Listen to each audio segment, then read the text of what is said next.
Blessings, everyone. Thank you for joining me. I'm blessed today to have as my guest Francis Palmquist. And you probably remember Francis from how long has it been, Francis, since we've talked? A year? Yeah, about a year. Okay. And I have to say that of all the people that, well, you were one of my early guests, but since then I've talked to a lot of different people. But I have to say that you're the person that people email me the most often about to see how you're doing. Okay. Isn't that nice? So Yeah. yeah. So of all the It seemed guests, like the comments were supportive in a sense, but mostly just intrigued. I think my story is very intriguing and people want to know more. it's true. So, and I think people are or are reacting to your honesty and your sincerity. So that's nice. I'm glad that people watched that episode and they've taken the time to write to me. So it's nice.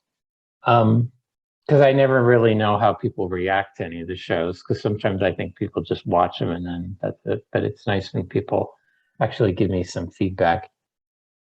I know how you feel with my I channel as well. Yeah, I know you're well. No, give everybody, but I'll put it in the link too, or in Okay. the description. Tell everybody a little bit about, because I think when I talked to you, you were just starting your podcast. Yeah, it's just a channel that I on YouTube that I made going over things that happened in my past and talking with different people about their experiences as well. And I also make other types of videos, like vlog type videos of my experiences here in Mexico, and also reviews of different movies that normally have a religious bend to them. And yeah, I'm kind of experimenting in that part, but the main focus is looking at my past and my experiences. And through my videos, I've connected with so many people. You would not believe how many ex-priests that have gone through similar experiences are out there, and they say, I thought I was the only one, or I thought uh ones that didn't leave for criminal activity, but actual ones who just had a very difficult time and they lost the support. To see someone else who puts their face online because they're all afraid because of that community is very can be very judgmental. And seeing that and hearing my story, they connect right away. So it's been good overall. I'm still trying to figure it out. It's not my only thing that I'm doing in life, but yeah. So I am Judas Project. The I'll give you a compliment. The production value is really good in your videos. It's I mean it's much better than mine. Did do you have any like experience with, or is it just, are you just self-taught and you just figured it out? Oh, I mean, I would prefer it to be so much better than it is, but uh, I only use the few things that I have available to me. Uh, yeah, and it's just, I don't know, maybe it's just the artistic eye. yeah, they look no, they look good. They really do. Thank you. Yeah, they have a good style. They're real professional looking. I mean, much more than mine. I'm self-taught with how to do. I think I just use like Movie Maker, which is a basic program on I don't think Windows. that's not a bad thing, because some videos are meant to look good. They put so much effort into the production, and the content lacks normally. Yeah. Uh, and those people are on YouTube for that. But normal, like if you see anything from like Jordan Peterson, where it's just something very simple, they just go back and forth between the two people. The quality of his videos are horrible. Sometimes his audio is really bad, but the substance, like, you don't go there for the video, you go there for what he's talking about. So I think that's one thing I like about YouTube. It doesn't matter how good the camera is, how good the sound is. It's about what you're doing. Yeah, this is interesting. I wasn't going to talk to you. Let's just get into it. But you had said, I mean, you just said that some priests had contacted you. Now you like piqued my curiosity here, if you don't mind. Now you used to be a priest with the Society of Saint Pius X. That's a group of a traditional Latin Mass priests in communities around. Man, is it mainly around the United States? But they're all over the world It's too. international. Yeah. So I mean, I used to go to an SSPX parish here in the Bay Area. What was St. Aloysius down in Los Gatos? I think they have it was a retreat center there. I've been there a few times. Oh, yeah, oh wow. So yeah, I went there, oh my gosh, a long time ago, back in when I came back to the church. So like 99, probably like 99, 2000, 2001, 2002, maybe around 2003. So Hmm. for a few years, um, I actually like traditional Catholic people. I guess they call them trads or traddies or whatever. I don't know if that's a pejorative because I think they call No, no. themselves that. Yeah, you're right. Okay. I think they call themselves that. Um, I want to talk to you about the priest that you've talked to. Um, I have to say that back then, because I've seen a difference in traditional Catholic like circles and their discourse. Is it when I first started going to a traditional community, um, I think a lot of the people were like me. Well, there's all kinds of abuse in Roman Catholicism. I mean, there's the physical type of abuse, and there's emotional abuse or psychological abuse. But I think there's also spiritual abuse, and I think I've experienced them all. And the what I noticed about a lot of the people that were drawn to the traditional mass in the communities is that I think they had been spiritually abused in the church. Um, I think especially around the liturgy, be, I'm going to a Russian Orthodox church right now, and in Orthodoxy, in general, there wasn't this violent upheaval around the liturgy, and I mean the liturgy just is what it is. There's it, and I mean you'll know this more than most people, is that in Roman Catholicism the liturgy's been so much politicized, around the Novus Ordo, the traditional Latin Mass, or the TLM, and Hmm. I think a lot of people that are drawn or were drawn to the traditional Latin Mass, I think in a lot of ways, suffered a lot of trauma. And I hate that. I don't want to use that word trauma. It sounds melodramatic, but I think th- they in the Novus Ordo, I think they experienced a lot of things that were real disconcerting. I mean I know I did, and I'm taking a long way around here. So I do admire the traditional people in the church because they've really tried to stick with Roman Catholicism, where a lot of people just said, I don't want to deal with this anymore for whatever reason, and they leave. But the traditional Catholics have really tried to stick it out. And I think those were a lot of the people that were at the traditional Latin Mass. They really tried to remain steadfast and faithful to Catholicism, and they were really in a search for a home. I Does that think sound? that's the main idea, that from the experiences that my family went through, we felt very disconnected from the church that we were the Novus Ordo church that we were going to. So the more modern version of Catholicism. And it didn't coincide with our ideas, our principles. And so in that, we were in search of just another Catholic church, because we thought that there wasn't any other option out there. We never heard of traditional Catholicism. So I think that's, for a lot of people, that's where their head is at when they come into contact with traditional Catholicism, or just a more orthodox religion version of Catholicism. They're just looking for something that coincides more with their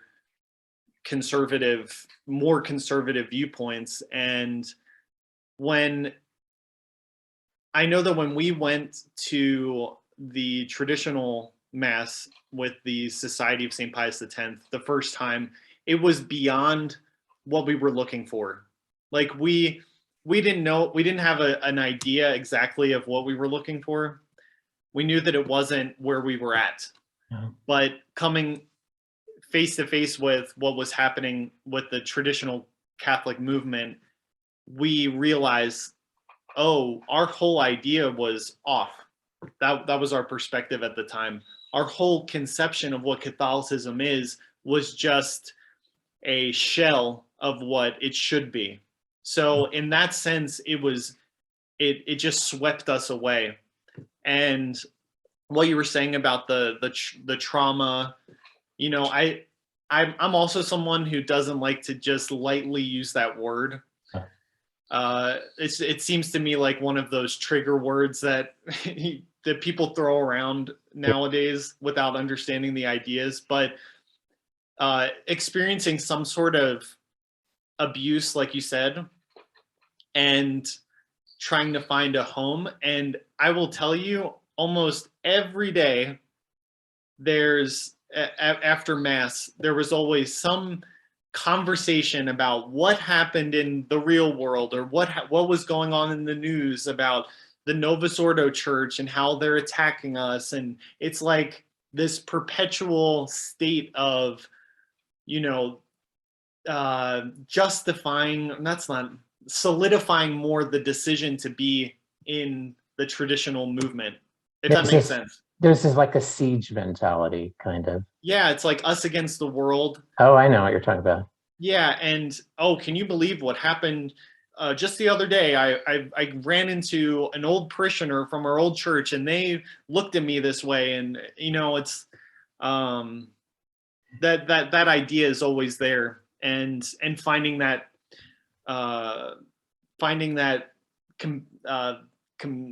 I'm thinking of the Spanish word. I've been speaking in Spanish so much, I have all these Spanish words in my head. But just finding the compassion with the other members of the community. Like, yeah, of course, I understand exactly what you... The camaraderie, yeah. Camaraderie, there we go. Thank you. Do you remember how old you were when your family started going to the traditional mass or traditional community? I was 14. Do you remember what year that was around? Now you're going to give your age. Oh, goodness. 2000s? Wait, 10? So 2000 and early 2000s. Okay, that's close enough. So that's fairly early on. I mean, the way I compare to what's going on, and I want to talk about what's going on in the traditional Catholic movement now, back to then, it seems like, I mean, except for the SSPX, the Fraternity of St. Peter, the FSSP, all these acronyms, they hadn't, I mean, my perception might be wrong, but they hadn't grown really significantly enough. They had some parishes that were their own, but they didn't have a lot. Often it's interesting. I mean, the SSPX had a much more larger infrastructure. Let's say in 99, 2000, when I started going, than the FSSP. And it's interesting because bishops would often place an SSP parish in a diocese or near where there was an SSPX parish. So like in Sacramento, there was an SSPX parish. And so the bishop of Sacramento allowed the FSSP in to the diocese. Now in the beginning, when I started going, they didn't have their own parish in terms of a building. They were just at a diocesan, let's say Novus Ordo parish. And then I think at that time they were only offering one mass on Sundays. And I can't even recall if they were offering weekday masses. I think they were, I don't know. But the point of all this, I think people were very appreciative of the traditional Latin Mass just as a community, because a lot of people drove in. You know, I was driving in from the Bay Area, so I was driving, you know, over an hour one way to go to the Mass. And a lot of other people were doing that too, and people with families. And so it was a sacrifice for them to be there. And as it, I think it happened, I don't know if this was, I think it was deliberate, but they were all, these masses were often in poor parishes in a bad part of town. So, you know, they Probably weren't because it was cheaper, you know, it's. Well, they weren't, I think it just had to do with where the bishop placed them. You know, at that time, the traditional Latin Mass wasn't at the cathedral. It was at this other parish where you had to worry about your car being smashed and grabbed and everything. So it was a sacrifice. I think people were just very appreciative. Now, over the past 20 years, I don't know if the SSPX has expanded significantly. I don't know, because they already had that infrastructure in place 20 years ago. But certainly the FSSP has, and they've, you know, been able to set up their own parishes with their own buildings. So now they have multiple masses on Sundays. They have mass during the week. You know, they have a lot more to offer people. And it's I think it's changed a bit, where in the beginning, I think it was a mass in the catacombs, and now it's different. I mean, that's what happens with any sort of movement. It kind of starts in a very Humble way. You know, what we were saying before about the people and kind of that mentality of like having to fight, like not having a home and then having to fight to maintain that, and having to sacrifice so much to maintain that. Yep. It's like something that's in everybody's mind now about the war. You know, my generation we had the Iraq war, but it just seemed like something that was so separate from our daily life. And well, your generation, what was that? Your generation was very young when that happened too. You were teenagers. Yeah, I was 11 when 9/11 happened. Yeah. But just the generations below me, they don't know what it's like to fight for something. And I think it's the same that's happening within the traditional movements, that it's gone from something that's serious, that we're fighting for we're fighting for the true church, we're the victor, we have to be the victors, it's us against the world. You know, it's gone from that to like this more comfortable setting, because the infrastructure is more stable. They have the people, they have the money. You know, they're building these beautiful, huge churches in the middle of nowhere. You know, just because now they have they have these communities now. They have more stability. They're getting more and more priests, and so I think people are just becoming more comfortable, complacent. I don't know how to describe it, but that like fight isn't, it's kind of out of place now. It's I hadn't thought about that. Yeah, because when I first visited the fraternity, the seminary at that time was on Lake Wallen. This is taking a deep dive, and people that were around back then will remember. It was on Lake Wallenpaupack in Pennsylvania, and the seminary, I have to say, God bless the seminarians that were there. It was a dump. It was an old hotel that had closed in the Poconos, and I mean, the roof was, it was leaky, it was dumpy, old. It's just, And you know, when you go from that, when you go from when you And then can see every single uh, result from your effort, like going from a dump into a, a house, into a building, into buying an old seminary, you know, like seeing this process, it feels like you're really a part of something and you really get into it, and it feels good to be a to be that to be um the to ground be level. doing something, and you think that it's this is the most important thing, and you give your life, you give everything to it.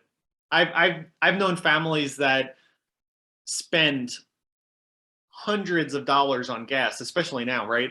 Oh, Uh, just to travel, I don't know, 3 hours to get to mass on Sundays. I did But it. you know, and they have 10 kids in their van. You know, it's they're giving up maybe having some food. You know. I did it. I did it. Um, and yeah, and then no, you're right. And then I was there because I had moved to Pennsylvania. And then that's another thing. A lot of people will even move to be near a Latin Mass community. Oh And yeah. then, yeah. And Even if then, there's no jobs there, like the people in the SSPX that moved to St. Mary's, there's like two big businesses there, and everyone works for them, and they're owned by the parishioners. And you know, it's like if you're a I don't know, like a specialist in some sort of surgery, and you want to go out there, you're going to be traveling to go to work because that's not there's nothing there. is this in Winona? St. Mary's, Kansas. Oh, what's the one in Winona? What is Winona that? was where the old seminary was. Okay. Oh, I'm dated. That's Okay. where I was in the Okay. seminary. Okay. Yeah, and all the priests that I knew were there. So I guess the point I was making about where the fraternity came from is then they moved that year I was there, they moved to the Guadalupe Seminary in the Diocese of Lincoln, Nebraska, which is brand new and it's beautiful. And, you know, they deserve that because, they worked hard for that and raised money. So the point I'm trying to make is that, yeah, there's a difference between when I first went to the TLM and I think now. I think the people are somewhat different, although I still like traditional Catholics. And then I'm trying to segue. So I'm trying to segue that into, I think, the mood and the temper and the attitude of people online, especially those Okay. from, yeah, especially those from the traditional movement. And what I try to compare like the internet to is, I was thinking about this historically, is the invention of the printing press.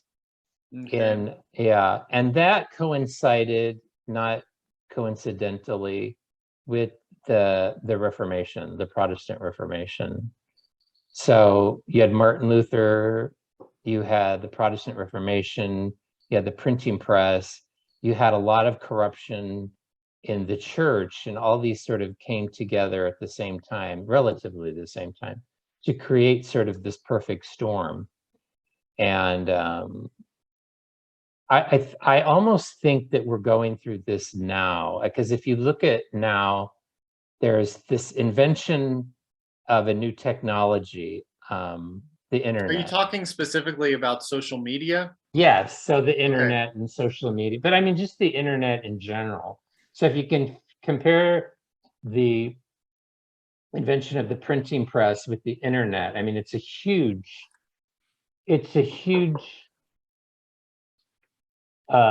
step forward in terms of, well, I don't know, step forward, leap forward. It's a new technology in terms of communication, but also at the same time, I mean, people are disaffected in the church. You have a lot of corruption in the church, and people have turned towards, I think, social media a lot.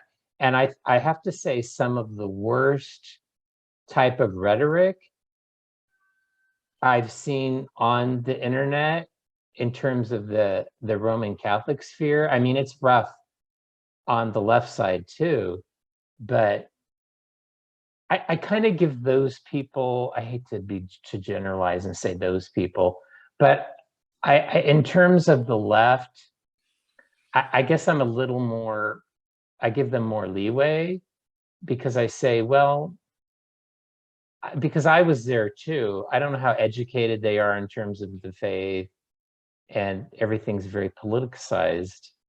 But when I see it from more traditional Catholics, I kind of like, you guys should know better not to. That's that's touching. And I mean in terms of know better, just in terms of the very, I wouldn't say uncatholic, just very unchristian attitude towards people, very judgmental, very condemning. I think in general, the social media brings out Worst in people.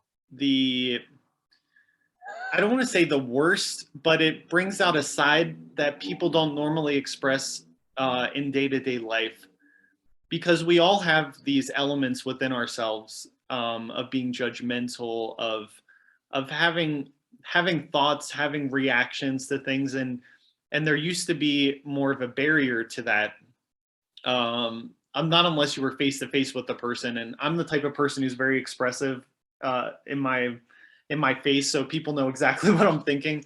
But uh, but there used to be some sort of distance, and you could process things and try to figure out what the best reaction would be. And social media is so instantaneous that it kind of feeds on our more instinctual, animalistic type of part of our nature, which everyone has, even the traditional Catholics. They're people too, even though there's this expectation of, for some reason, just because you know better, just because you were taught better, that you're going to be better.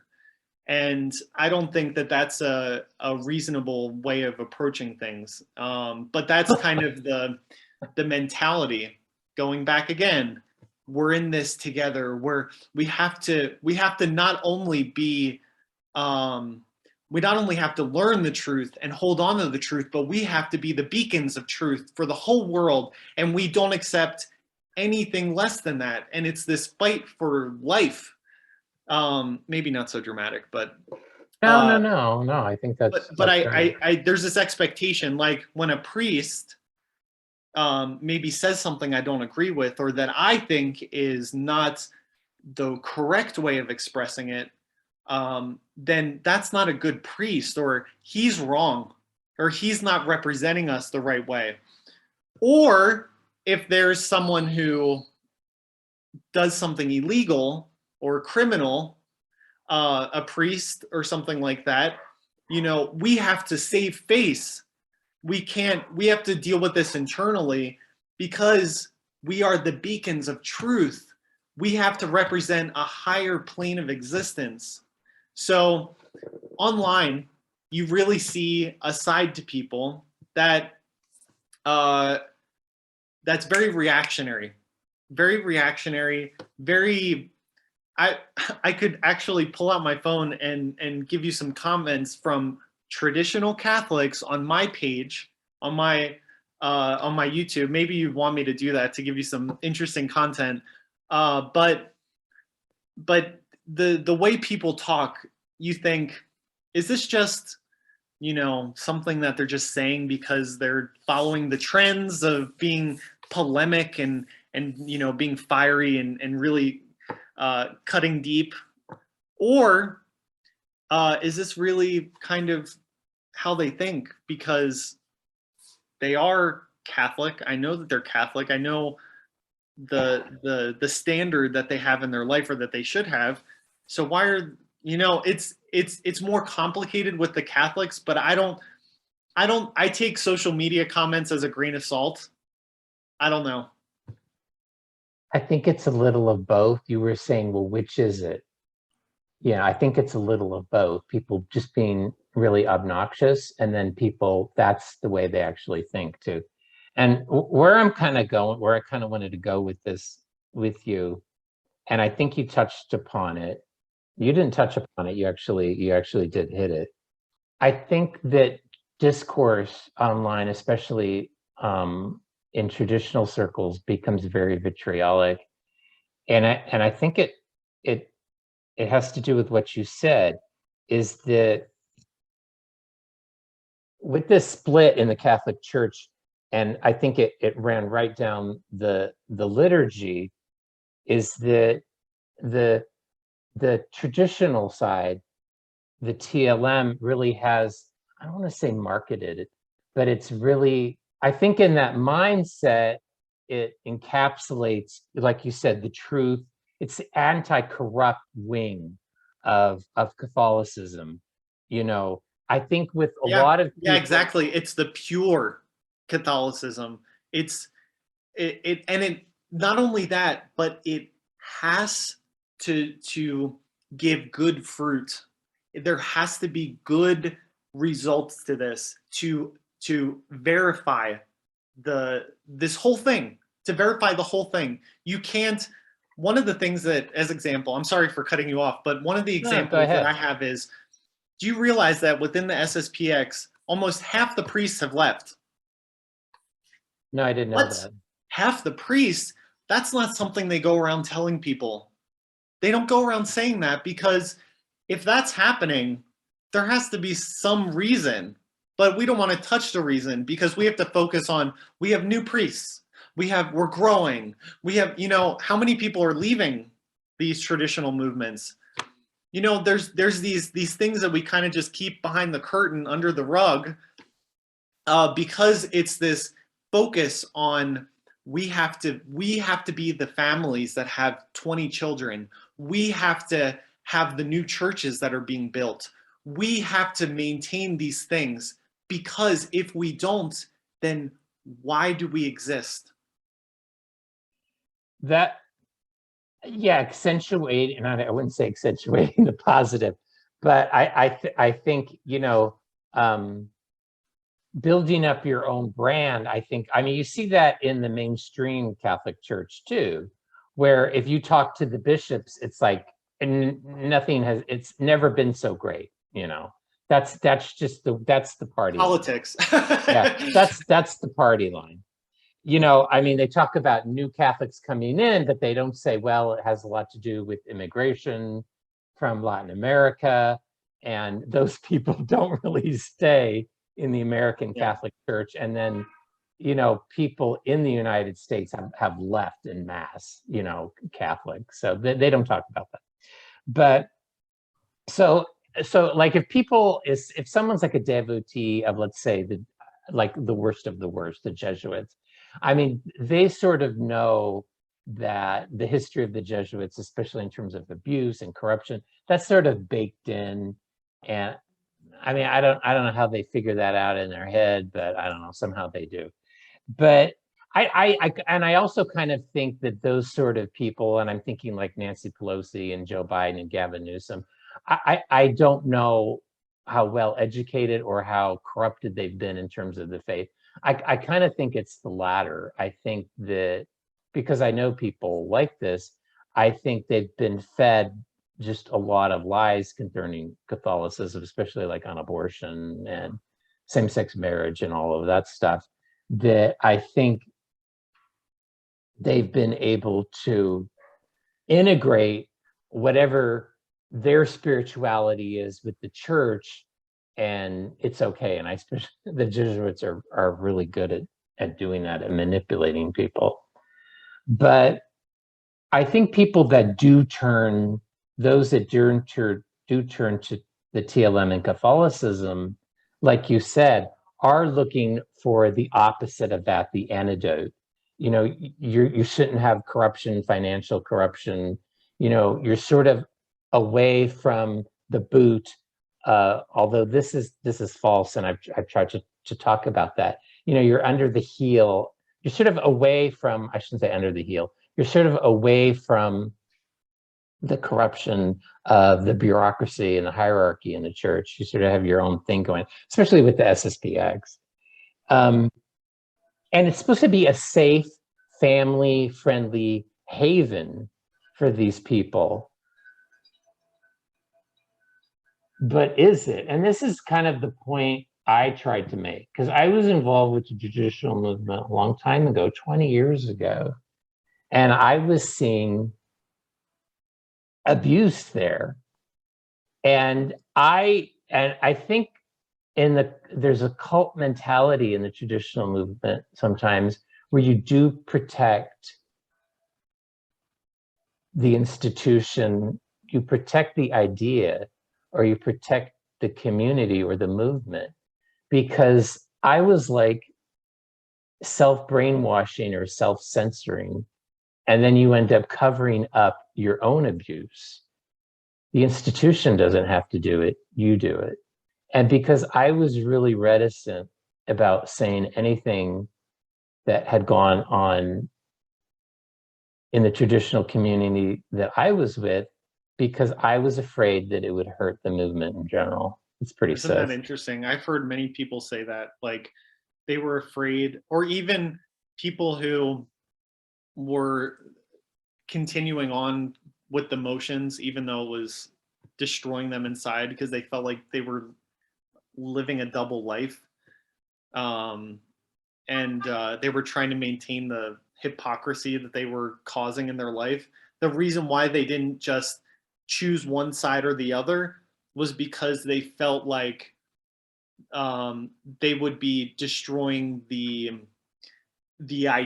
image of their family, of the church, of the way that people see them, and they didn't want that to happen because of something they did. Like, you know, this one person came to me. Don't worry, I'm not going to go into details, but they said that they were, for so long, they had been pushed towards entering religion by their family, and they had gone off to college and then realized that they didn't want to continue on with what their parents were doing with the SSPX. They wanted to do something else. I'm trying to be vague and cheap, but No, you're doing good. But they felt so much pressure to not have any online presence, because anything of their real life that came out would affect their family, because everybody's so connected, and you know, looking to see. I remember families, they would look at the daughters of other family members and, oh my gosh, she's wearing spaghetti straps, oh my gosh, that's hard, you know. It's crazy. It's crazy. They did this on the internet or real life? Internet, Instagram or Facebook or whatever, but they would look for reasons to attack another family. And so didn't have a social online presence, which maybe was a good thing, but anyway, just that fear. Anytime they went back, they wore exactly what they wore before, with the long dress, you know, the veil, everything, and said everything to make their family happy. House call great, you know, just because they didn't want to destroy this dream, this only answer that they had in life, that their family had in life, the foundation of their peace. She didn't want to destroy that by revealing what was really going on in her life. And I think that's maybe behind what people do within these movements to keep that movement going and pure. At least apparently. The facade clean. So she was trying to conform to an idea of what her family wanted, but not. He didn't want to destroy the idea. Hmm. Yeah. And See, I have a weird perspective on this because I was not raised in, but you were. I was not raised in the traditional Latin Mass movement. I was raised in a very folk 1970s hippie Jesus type of Catholic church. So, which I hated. So, and I even hated it when I was a kid. So when I went to the TLM, it was completely new and like revolutionary for me, and even the people, because I was coming from San Francisco, and when I saw these people who looked like, I don't know, all I could compare them to was like Amish. They were so plain and not that severe, but I had never seen anything like that before. But yeah, it's not just the Sunday thing with the traditional Catholics. It's a fundamental reorientation of your whole existence. But I don't want to say it was a mirage, because I think people seemed happy, they seemed content, and I'm not going to say they weren't. I think they were, and I think they are. I think it would be lying to categorize everyone there as being manipulated, Yeah. as internally just unhappy, or focusing so much on keeping the idea going in that sense of like maliciousness, or I've one reason why I never go online and tell people you should do this, you should do that, you should leave the church, you should stay in the church, you should, because I recognize I'm realistic about my past, that what I experienced in the SSPX and religion in general. And that was something that I look back on with fondness in a lot of ways. And I don't want to impose my story on other people, because I don't know the ending of my story. I don't know where my story's going. This is my life. And if I can get people to not go the direction I went, that'd be the best. but yeah, I don't look at those people like they're crazy. I don't have that impression of them. When they do go online and start talking to me in ways that reveals some hidden craziness, that's a different story. But not just you, not just oh yeah, you. I know. I see it with a lot of people. And then I want to get back to that too, but I want to bring up something before I forget. Is that this is kind of an anecdotal, it's sort of anecdotal evidence, but I've spoken to priests from the TLM, and I've spoken to people that were raised in the TLM, like you were, and they've said that the majority of the kids, when they grow up, not only leave the TLM, they leave the faith. They don't practice. Well, first of all, I wasn't brought Okay. up in the sense of like most of my formative years. I'm sorry, but I mean, you were young. You didn't go there as an adult. Yeah, I'm sorry. No, it's okay, but I just want to make that clear. I was 14, 15. Like that's only a few more years at home, Yeah. And we were raised Catholic, but sorry, the dogs in the neighborhood just decided. That's okay, don't worry about it. That's one thing about Mexico. People have dogs on the roof. For some reason, they put the dogs on the roof, and why not? People walk by on the streets, and the dogs go crazy. But yeah, I do know what you're saying. I think that in my experience, I had a more realistic view of the world, and I had more experiences than a lot of people who were brought up in the traditional world. Like, things didn't scandalize me like other people. That was always the way of of seeing how worldly you were. Are you scandalized by this or not? But but yeah, I have noticed that there's these very like fundamental families in the movement who have these children in religion as priests, 16 children, and you see some kids that have left from their family and they just become the black sheep, you know. But it happens all the time. People leave all the time. Did you notice as a priest that that there was that young people were leaving, that Yeah. they didn't stick around? Okay. Because I think the experience is different from, like, if you had sort of that traumatic experience in a Novus Ordo church and you were really trying to hold on to your faith rather than somebody who's raised in that. I think it's, you come from a different place. Yeah, and I think my story is unique because I was alongside with my mother, um, fighting to try to find out, fighting to find a home. It wasn't just her, and then I followed along. I was right along with her, and we were going through everything together. So I wasn't just like it wasn't like I was a child born into money. You know, I didn't actually have to make the money and sacrifice to earn the fortune. Um, I so it wasn't like that for me, but I think you you were the oldest child too. yeah, I am still. You are. Okay.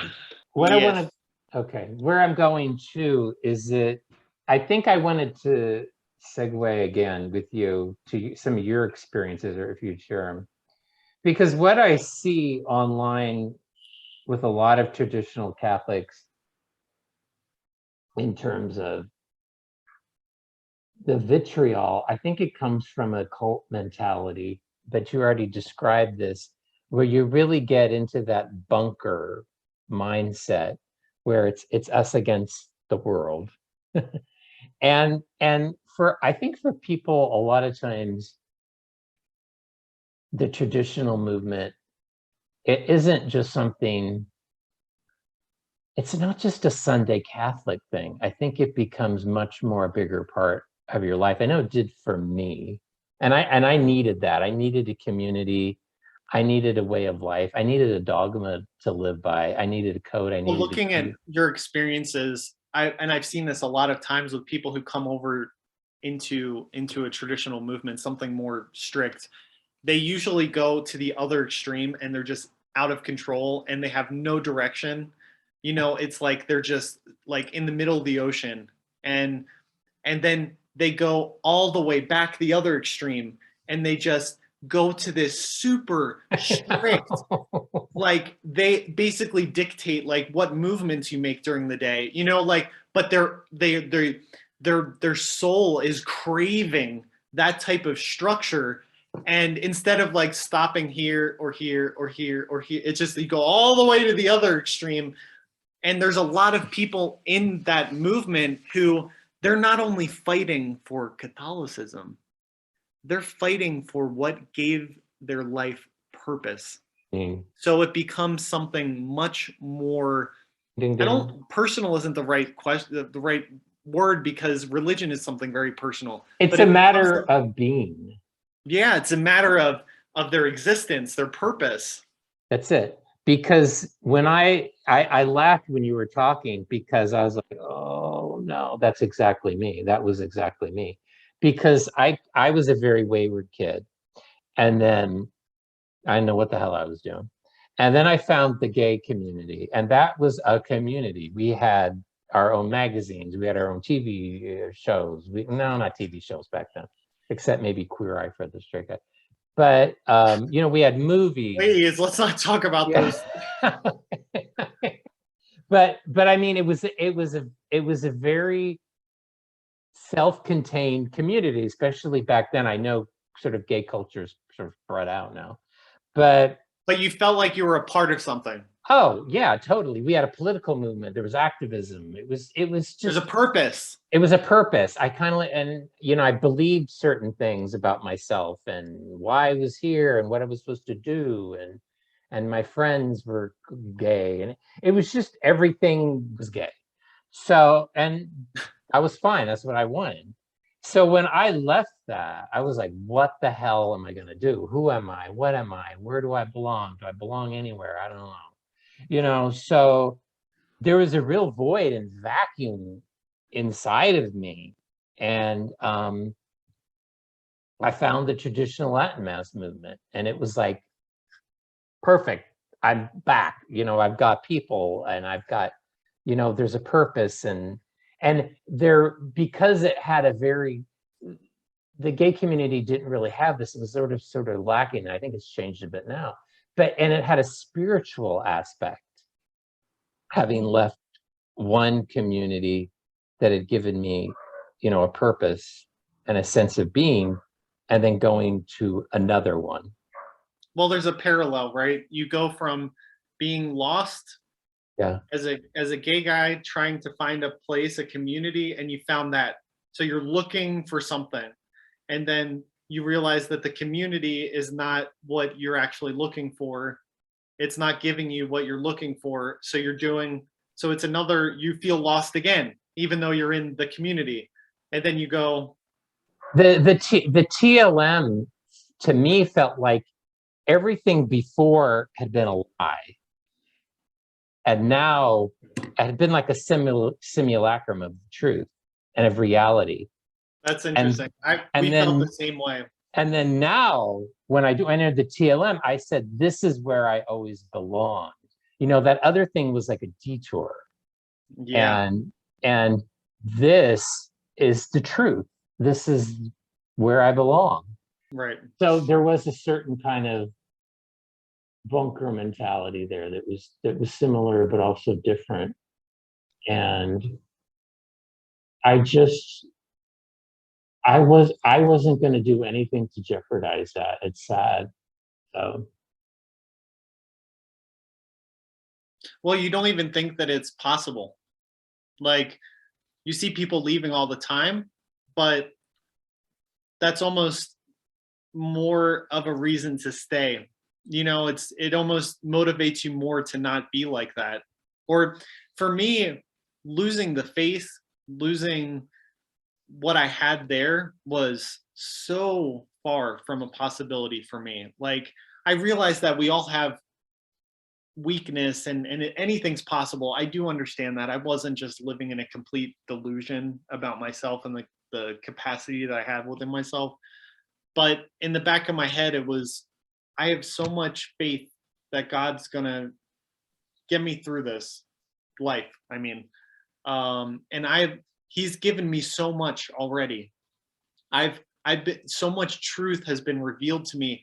I'm one of the chosen few, not only the few that find tradition, not only that's a you were small number already, but I'm part of the even smaller group that went to the seminary and became a priest, which is even like mind blowing. How can, I'm like, you just humble yourself. So I understand that, where you really do think like this is truly living. This is it. This is all I need. I don't need anything more, and I'm going to devote my whole life to it. I didn't want to get into this right now, but I'll go there. There's certain little catchphrases that because I think I've always been honest about my struggles. I've been honest about my struggles in the gay community. I've been honest about my struggles in the faith. And I don't know why I've done that, but I'm not sure why. But I've been honest about my recent problems with the Catholic Church. And the one I've gotten the most often, little catchphrases, is like, where do you go?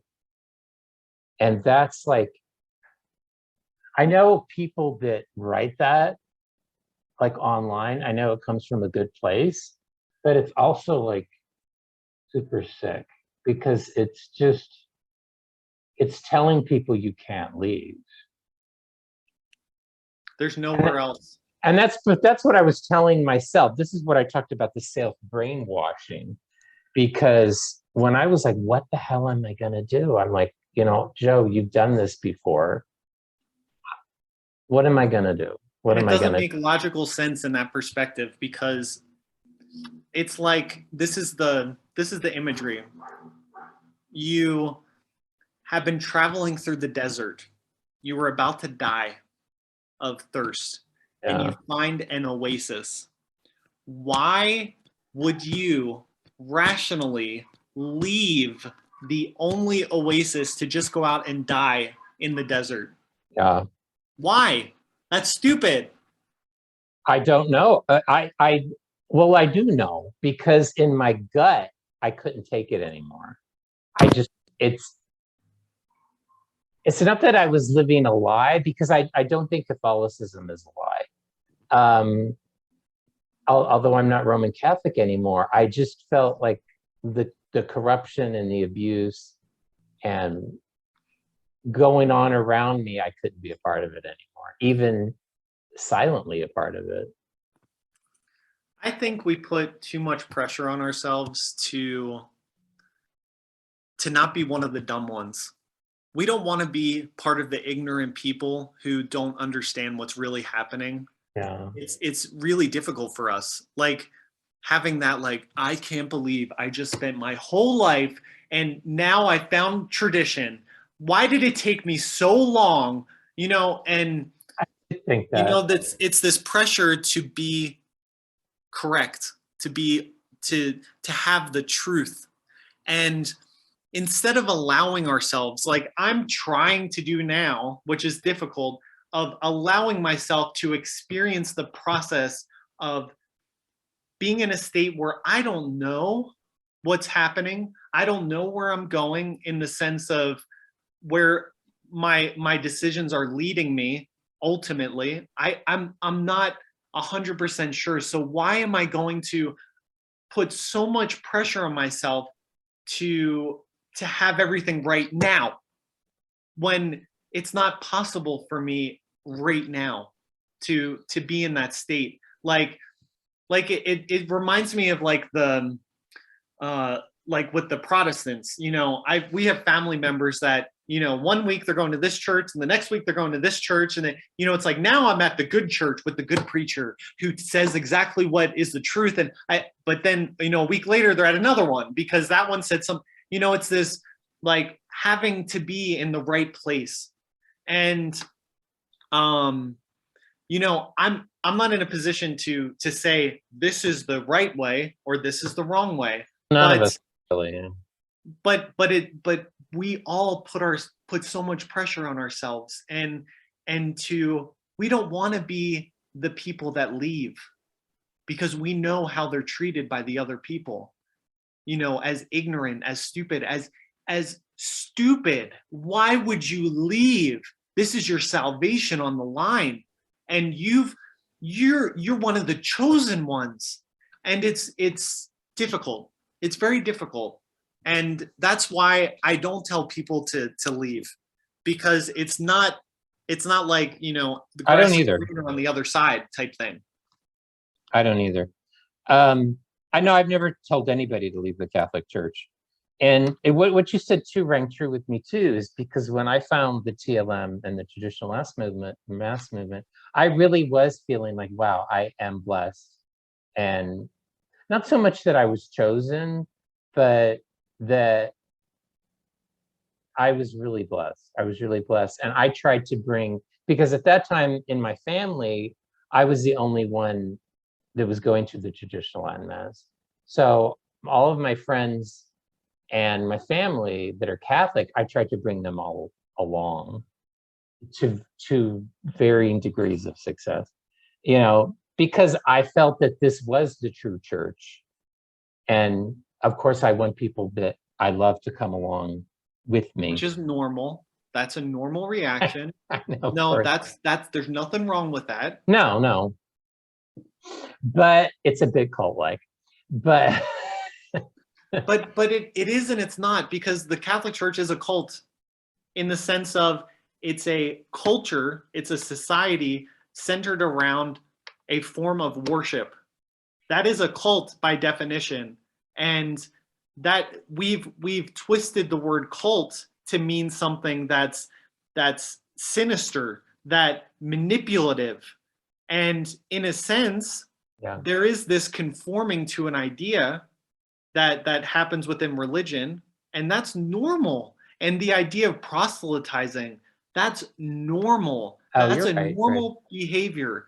That's not bad. That's not cult. You know, it is, but it's not. You know what I mean? Like we can't just. I don't like when people who have left religion, they go and they're like, oh, they're just cults. They're just manipulating the people. It's like That's me. you are being manipulated right now Yeah, by you're all right. the people online that are talking bad about religion. You're just following the same words. You're being told how to talk about religion, and you're doing exactly the same thing right now in It, politics. All these movements, the LGBTQ community, all these are very cultish, right? But that's a normal thing that happens when people belong to something that they believe is true, and there's nothing wrong with it. the, yeah, the issue I have not so much is with the belonging, it's with the leaving. And this is where I think traditional Catholicism can sometimes be described as a cult, because I don't know, you talked about extremes before too. Is it, Mm-hmm. I mean, mainstream Catholicism, I don't know what it is. I don't even know if it's a religion. It's just sort of a weird um, identifier that a lot of people say, well, I'm Catholic, you know. And I don't know what it is. I don't know if it has a set of beliefs. I don't know if it has a dogma.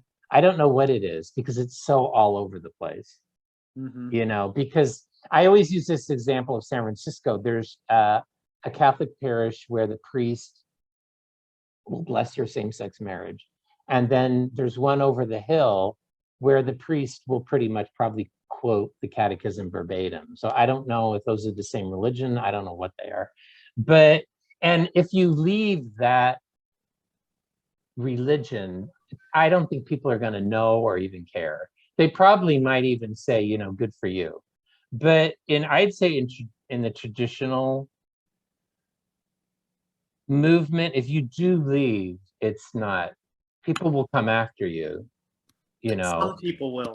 Some. I think a lot of people with like this, where, you know, where do you go? Don't leave Jesus because of Judas. You know, all of this stuff, even like saying you're going to be damned, you're going to hell if you leave. But those are And the people online. I have been in contact with people that I was really close to. Some of them have really showed their true colors and really just attacked me without trying to understand why I would do that. But other people, they just are sad. They're just sad. They don't try to proselytize. They don't try to reconvert me or anything. They're just sad because they truly believe in what they believe. They actually believe in the religion, and they believe that my decision will have consequences. And they that all do. seems like a normal reaction. You know what I mean? But you go online and you just see very, like, it's hard to distinguish, like you said in the beginning, it's hard to distinguish like a traditional Catholic and just some crazy liberal. You know, it's like, you know, they use very similar tactics. But And I have to say that before the internet, when I was in the traditional Latin Mass movement, that mentality was there. no, of course, of course, of course. Just because you're a part of any movement doesn't mean you're all going to be the same. Like, you're going to have all different types of people, all different types of reactions. That those people are there. I mean, now they just have the power of social media to spread their you know whatever. um, and so yeah, of course. But you know, I remember the people in our parish who were like that, who I see online doing their thing. They were self-righteous people before. They were Right. proud people before, and they were people that everyone stayed away from. So, I mean, now they have their voice, but I wouldn't, just like what I do on my page, on my channel, I don't focus on those people. I don't base any of my reactions or decisions on those type of people, because in my mind, they're not real people. And I don't mean to generalize and say that everybody's that way, because I think a lot of Catholics, even traditional Catholics, are very understanding. I think their eyes are wide open, and they do see the corruption in the church. They recognize it, and they do see that people are suffering, but they still have that mentality that no matter what, you stay. Yeah. And that's creepy to me. But where else? Name me a few places where people actually believe, they know and they believe what they do and why they do it. Name different movements where people are a part of that you have this understanding of what the movement is, and you're doing it on purpose instead of just, following the mob. I don't think there's a lot of places left where people are actually doing things because they understand, and they choose to do it purposefully, rationally. And so you come across people who actually believe something, and it's like, whoa, it's not just somebody who tomorrow is going to believe the exact opposite. These are people who have centered their lives around certain beliefs, and that's hard for people to understand. That's hard. It's like, imagine if there was a world where there were a group of people that didn't believe in gravity and another people who did believe in gravity. And the people, they look at each other like, you're crazy, but they've based their life on something that they think is real or they think is not real. And I don't know if that was the best example, but I mean, just to show that when you're dealing with, especially the traditional Catholics, it's not a cultural movement. It's something that, for a lot of them, it was something that they had to research, they had to understand, and they had to positively choose to be a part of, and not just, it wasn't an easy decision, because they had to break off from their other family members. They had to make big decisions in their life, That's what's cult like. Yeah, but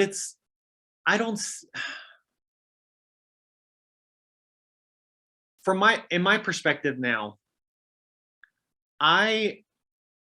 when I believed in God, and I believed that with the traditional movement, that it was something that was good. Yeah, sure. And I think it is. I think there are a lot of good aspects to it.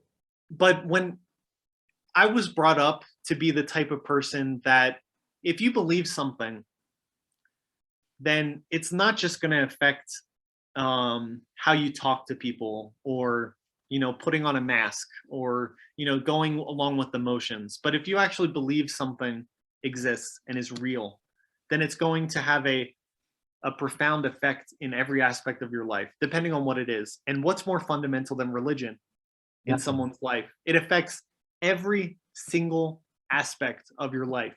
And so from the outside, you see people and you're like, they're crazy, look at them. But if you're inside and you understand what they're doing and why they're doing it, you're like, actually, I respect them, because they're not just going along with emotions. They're actually living what they believe. Of course, there's extremes, and there's all this stuff we can look at and pick apart about their belief system. Yeah. But these are people who are being very, I don't like, they're acting as they believe, and I respect that. They're sincere. Yeah, they're sincere. Where I'm kind of going with this now is that, and I don't want to keep it too long, is that I think there's what's another thing that Catholics will do that will annoy me is they'll say that, well, abuse, it's kind of like almost a personnel problem, corruption, abuse, um, cover-ups. It has to do with this particular bishop, this particular priest, this particular group of priests and bishops. It's not an institutional problem. I think it is. I think it's more fundamental than like a personnel problem. Is Do you that's the way. think that the abuse comes from doctrinal reasons? Yeah, I think kind of. I think you probably would know better than I. And this is kind of why I wanted to talk to you about it. Is it, and what made me started thinking about this was I was talking to a priest, and he was telling me about seminary. I kind of want to talk to you about your seminary experience a little bit, if you don't mind. Is it, he was saying that future bishops are often like selected very early on in the seminary process. They kind of knew who was picked out, and I kind of hate to use this word too, but I think it kind of works. It was kind of groomed to go into the hierarchy. And I remember talking also to this one, there's a certain temperament that maybe they look for. And I was trying to think of what it is. And here I'm writing this stuff down because I don't want to lose my train of thought. And then, I was talking to that priest. It's like, oh, we kind of knew who would be the bishop, who would be the next bishop. And then I remember talking to this older guy. He was a layman. And he said, well, I went to school with Bishop so-and-so, Catholic school. And he's kind of like, we all kind of knew he was going to be a priest. He was always kind of sister's little helper, the religious sister in those days. We all kind of knew. And then when he went to the seminary, and then, he was plucked out and he became a bishop. And I was kind of trying to figure out, what is it that they look for? And I was wondering, and the thing I kind of came up with was obedience. People who are obedient. Because I know priests that got through the seminaries. I don't know how, but I wouldn't say they were troublemakers, but in seminary, they were kind of more free thinkers. And this priest is never going to be a bishop, is never going to rise up. I think it's obedient, obedient, obedient. And I see that, and obedient has a lot of different meanings, but I see that sometimes, and what I'm saying is the cult mentality especially because mainstream Catholics are not obedient. They're like cafeteria Catholics. I like this, I like this, I don't like this, I don't like that. I think in the traditional movement, you do have that very strong sense of obedience. And I think that can be, that's good. And I think it can also be extremely dangerous, because it does create an environment in which you do protect the institution. Well, the thing is, Do obedience you, is do you something see that what I'm do you see what I'm saying?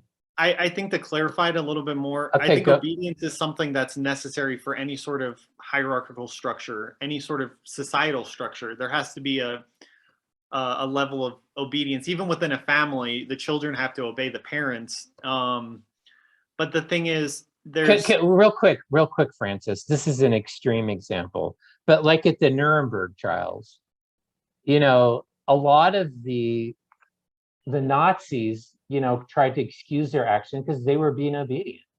They were being obedient. this is what I'm getting at, because They were doing what they were told. There's an extreme form of obedience that we can just simply call blind obedience, where obedience as a virtue requires knowledge. There's a conforming to an idea, an intention of what a superior is asking of you. And if that order, or if that dictate from the superior is something that is good, that you recognize as good, that you can can I stop you real quick? But this is where it gets effed up in these cult mentalities, is that you don't really know what's good or bad. Well, that's what I'm Because, saying. okay, I'm describing the obedience, just obedience, what it is. So there is that necessity to conform yourself, but in a way that is good. Like you don't see anything wrong with it, and you do what is told of you. But with blind obedience, there's this lack of intellectual, uh not that you have to understand why exactly. Like a general can say, you go here, and maybe you don't understand the full picture, but you go there because you're told to.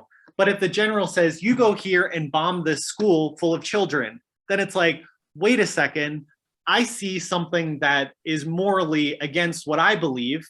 So how can I obey something that has has an action that is against morality, my morality? So that's what I mean by blind obedience would say, well, my superior tells me it doesn't matter if I agree with it or not, if I think it's good or not, or if it's against my morality or not, it doesn't matter. I'm going to do it because it's the superior. And that's blind obedience, which isn't good at all. It might have a result that is good, but it might have one that's wrong. That's bad. And I think that's a problem, especially going back again, when you come into tradition or any sort of fundamental strict structure, religious structure, there's this idea of this person in charge, this priest, this bishop, they're the only ones with the truth. They're the ones who are showing the way for the world. So I have to obey them. They know more than me. They're holier than me. Look at them. they represent God. Which they do in the normal Catholic Church, but because it's survival mode now. It is survival mode in the traditional movement.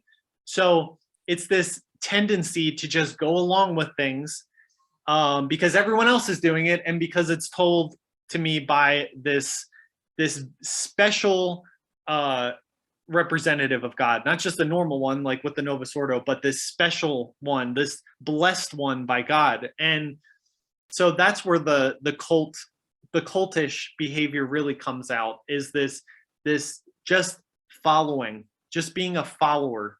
And so in that way, I can see how a organization would pick seminarians that are like that. I was like that in a lot of ways. I think a lot of young men were like that in a lot of ways, because we were all part of this movement, right? So that was kind of a baseline. And so, yeah, of course, that's something that to be a priest in general, they're looking out for, because they don't want anyone who causes trouble. Of course not. It's a hierarchical struggle where life and death are on the line here. So we're going to choose the ones who just do what they're told. And especially when I was told to go to Mexico, I remember feeling so much pressure, because all the deacons went into one by one into the rector's office. So we were just about to be ordained to be priests, and we were told our first assignment. So it was like a month before we were ordained. And I remember going in, and I remember thinking, whatever happens, I have to show myself to be completely docile, submissive, obedient to whatever they tell me, even if I don't want it. Yes. And I hate this. But this is what was going through my head. So I went in, and the rector said, "Hola," I was like, "I'm going to Mexico." Like I knew right away. And I was like, my insides, like I went very flush, and I was like, I'm just gonna be okay. Yep. Whatever. And smile. Okay, whatever is asked of me, I am yours. With this obedience issue, I kind of want to go full circle with this, is that priests must be, they take a vow of obedience to their bishop It's or implicit. Implicit. It's not explicit like with the. to their superior. Yeah. Oh no! Wait, I'm thinking of the. Wait a second. It's been so long. I don't actually. That's okay. Don't worry about it. I don't even know what you're talking about. Implicit and explicit. Okay. Yeah, you take right. I'm sorry, I got confused for a second. No, Just that's okay. all this out. I'm just kidding. No, that's like no. I want people to see that, like this person just left a comment. This is fresh news. They said, "Bruh, just by the way you talk, I can tell that you don't have the intellectual capacity to be a priest. LMFAO. You were never a priest. Do you even know the process you have to go through? 7 years of study. You are a compulsive liar. Hope you get some help." Love you too. Yeah. God bless him. So when you become a priest, you take a vow of obedience. We'll just stick with that. So in terms of obedience and doing what you're told, the bishop or superior also has something over a priest, and that's his being. So I've talked to priests who know there's corruption going on, who know there's abusive things going on, but they cannot speak, because if they do, they'll be cast out. They'll be persecuted. I mean, and at the worst, they'll be laicized. And this has happened. I've talked to priests that this has happened to. Yeah, me too. So, I mean, you've got obedience, but then you've also got that mentality, where do I go? And I cannot say anything, because what am I going to do? I mean, these poor men, what would they're going to be cast out of everything, their life, their world. Who are they? What are they? Where do I belong? I mean, that is extreme pressure. I mean, you would know that more than most people. Well, yeah, everything that happened before I left was a battle of me trying to be obedient and not getting the proper help when I needed it the most. Because guess what? It's even more sinister than what you're saying, because you're obedient, right? Yeah, you give up everything, right? But they represent God, so you're giving yourself to God, right? It doesn't matter if your superior is an asshole or a saint. It doesn't matter, because ultimately you're following God's will for you through your superiors, because that's the normal channel of obedience. But not even that. Like that's a given. As a Catholic, that's a given. The more sinister thing is, because in the tradition, because of what I went through, I don't know if they're still promoting it this way, but because you're such a select few of people part of this movement that's going to save the truth and save the church, because of all of that, they told me that I was joining a family, that my obedience was like the obedience to a father.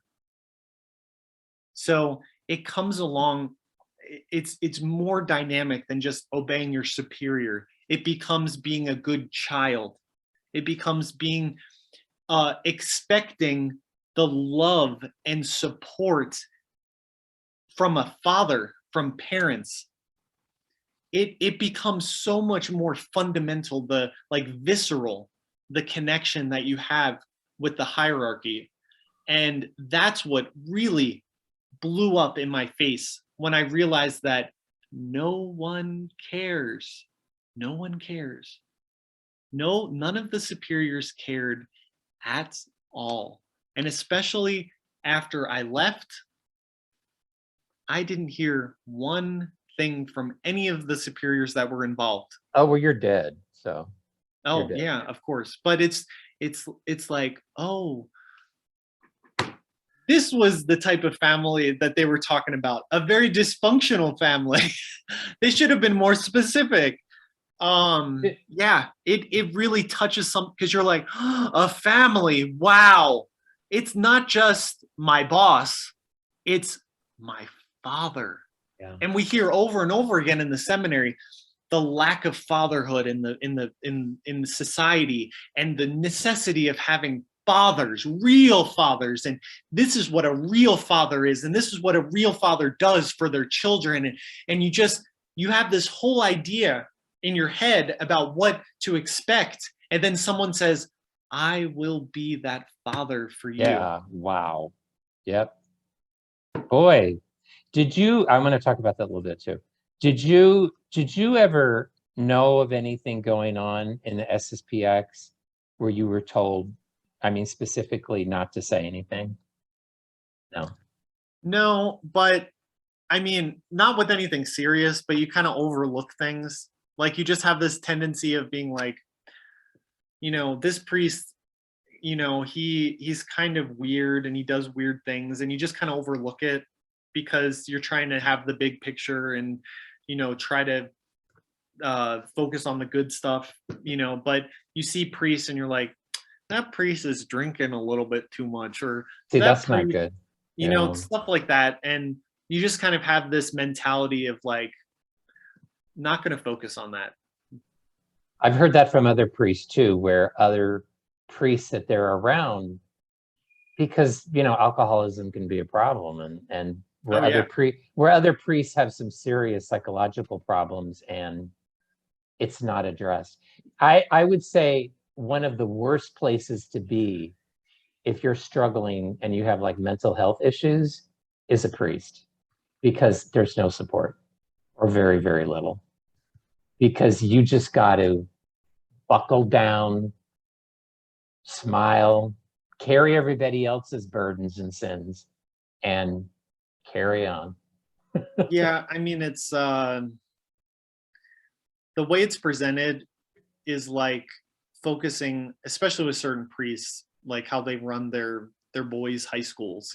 Like, it's a very military-esque structure, and I you're bet. expected to be the selfless soldier and give yourself and not ask questions. And it gives you, how it's not necessarily the explicit, not saying anything explicitly, but it's just from all the different aspects of different sermons that you've heard growing up, and the way people talk, and the behavior, and you just kind of build up this conception of what's expected. And so I definitely had that idea, like, put yourself down, humble yourself, and do what you're told, and shut up and just suck it up, be a man. Um and so, yeah, it's not, if you're the type of person who's very uh, um I don't like, just a very strong personality, like probably the type of person I wouldn't want to have in my life. But a very, like, what's the word that I'm looking for? Like, someone who's very ambitious. That's the word. Like, very sacrifice everything for a goal. That type of person thrives in the priesthood. But for people who are more sensitive and more emotional, more I don't, not delicate, because I don't consider that to be something that is delicate. But somebody more empathetic, something like that. Yeah, It's a you feel everything 100 times fold. I hear Like, you. it's so much more when you're. It's like everything that a normal person experiences, but like you're hypersensitive to it.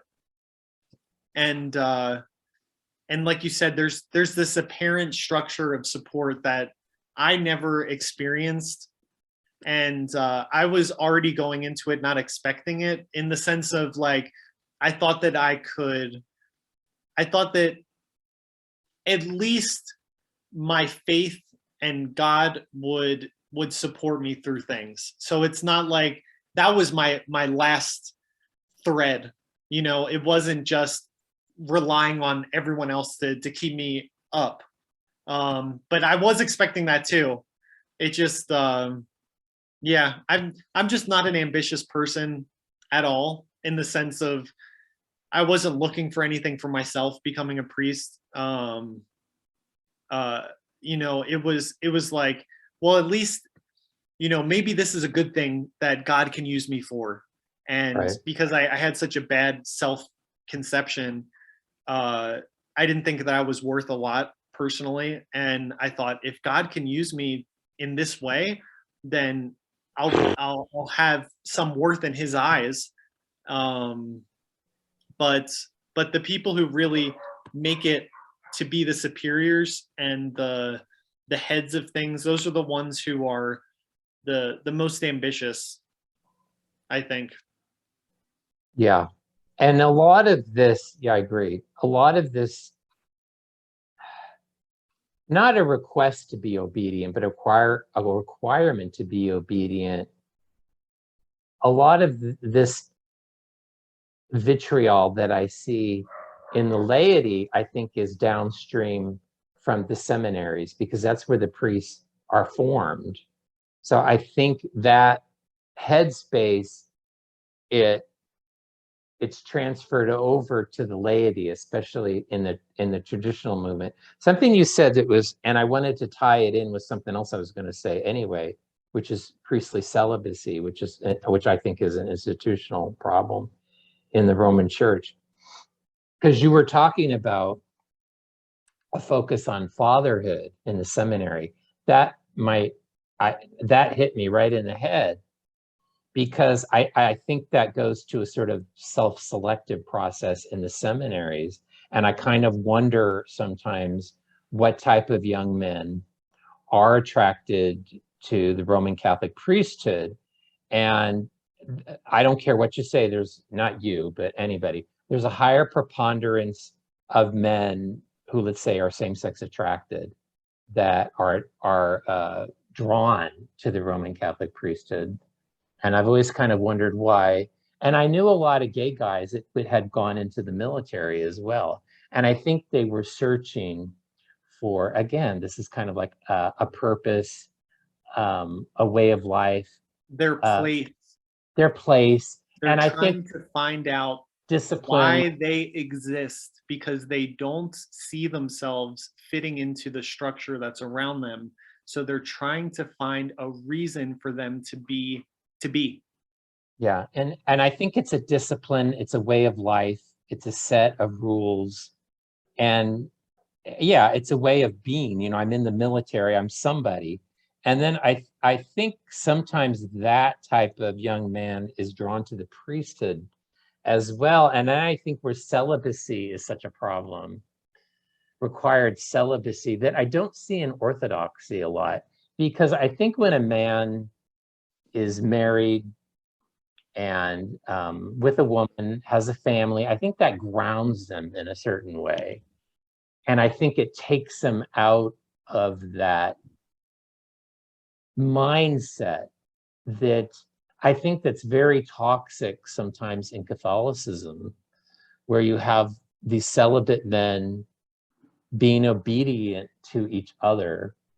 And then often their secrets and their proclivities are mixed up in that. And it just becomes really sick. You see what I'm saying? Yes, but I also think that there's a paranoia that's come about because of some of the horrendous actions of some priests. There's this idea that everyone's like closeted homosexual, and they're all just using their position to secretly be who they really are. And even the fact of connecting homosexuality with pedophilia, just those two things, connecting them in the sense of, like, a lot of Catholics think, well, they're both unnatural.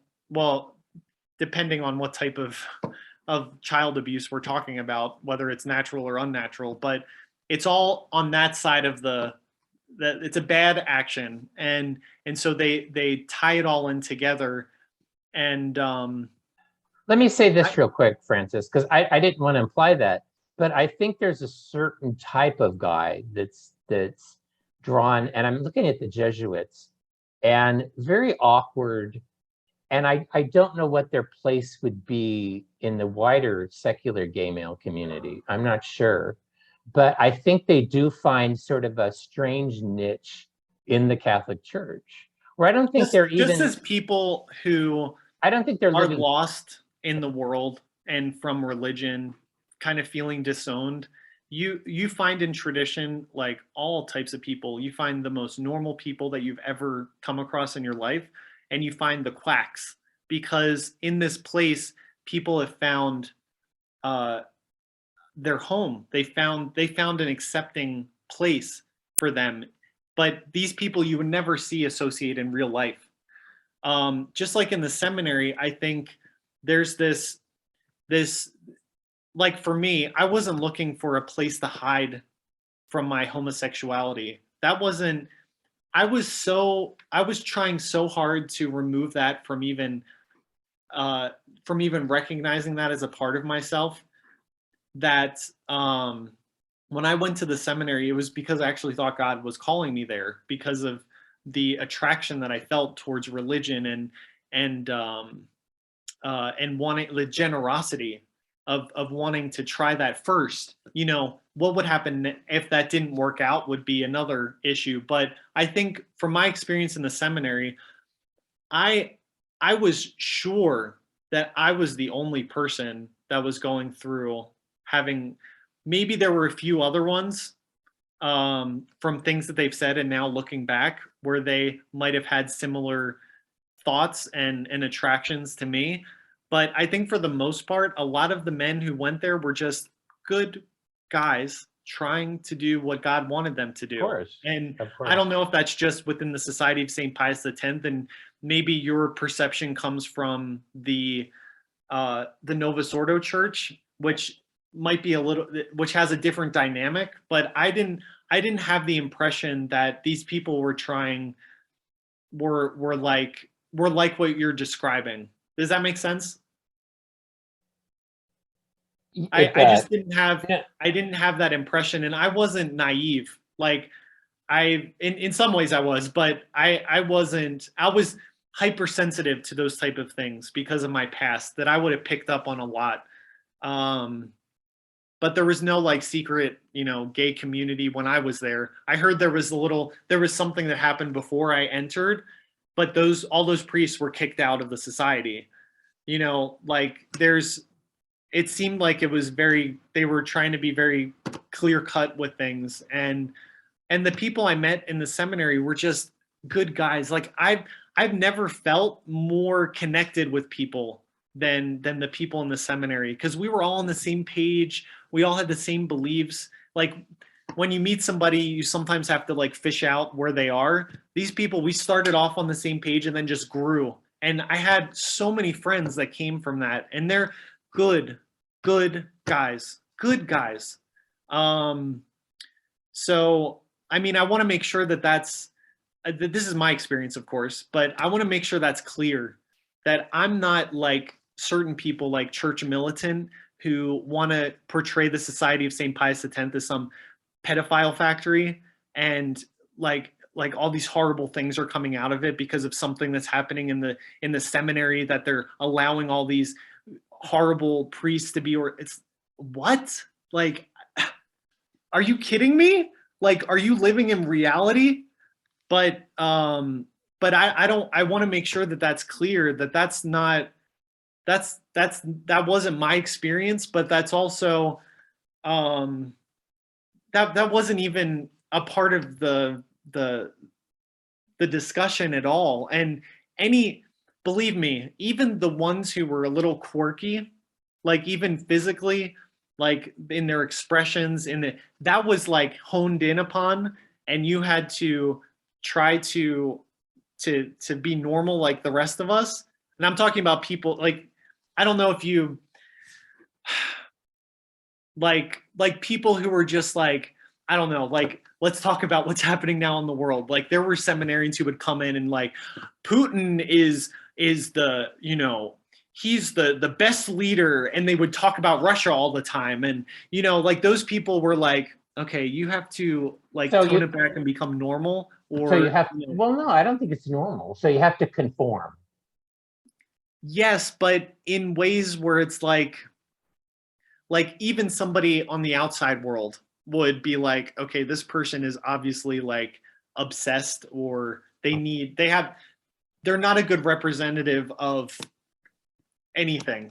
So in that sense, there was that pressure put on those people. They were sent away.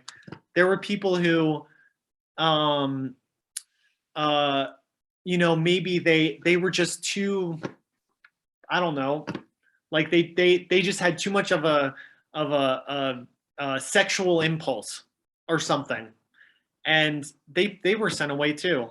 You know, it's like, this place isn't for you. You have to be celibate. You know, it wasn't like they were pretending to just let everyone in. That just was my impression. Obviously, they excuse me, effed up with me, and I think that was due to a Totally. few priests involved.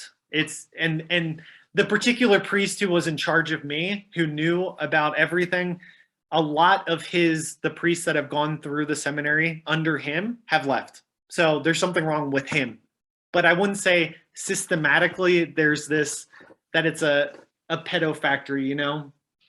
It doesn't have to be a pedo factory, but I think it can be a place that is toxic. I think, you know, where I've seen it, and you know, I don't mean to imply that all priests are bad or all priests have been brainwashed or they're all cult like, but there is a determination. I mean, and that's, being steadfast is really good.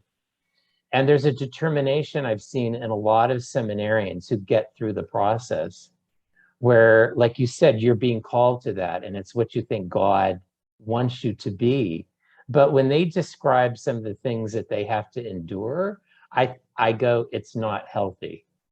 Well, It's, that we can talk about that. We can definitely talk about that. and I But think because a lot do leave it during I mean, most leave during the discernment process, even before they get into seminary, like novitiate or even postulancy. well, it's a 7-year program, and I lost half my class within the first year. I Exactly. I was ordained with 5 for my original class of 30. You know, it's like, no, more than that. 6. Well, there were a few that came from the year above me because anyway, but there were a few that actually made it in the end. And yeah, I wouldn't say that. I mean, obviously, there was stuff that went wrong, really seriously wrong. But Exactly. my impression was that they weren't just letting anybody in. That was my impression. And I didn't feel like I was like beating the system. Like, I seriously thought the system was helping me, you know, that I was actually becoming what I went there to be.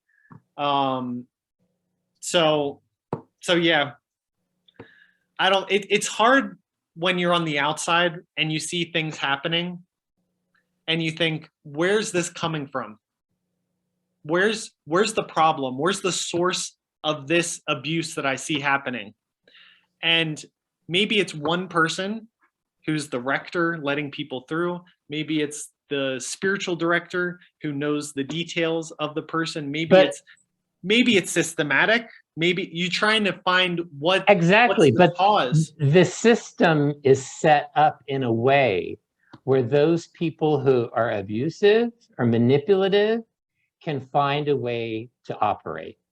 But that narcissists are are geniuses at doing that in all fields of life, not just in religion. I mean, how many in politics, in families, having a relationship with one? You know, there's so many, like, you can't expect a system to be perfect and produce perfect results all the time, especially when you're dealing with people. Of course not. But where it But becomes, there is an issue because we see, why is this happening a lot? exactly. I do understand what you're saying. I want to make sure that when people, because people online talk about this stuff, and it's like the whole, like they exaggerate it to such a point that it becomes illogical. And I just want to make sure that we're seeing both sides and trying to come at it in a healthy way to really see what's happening, and not just like it must be the seminaries or it must be religion in general. No, You know, no. but this is the conclusion.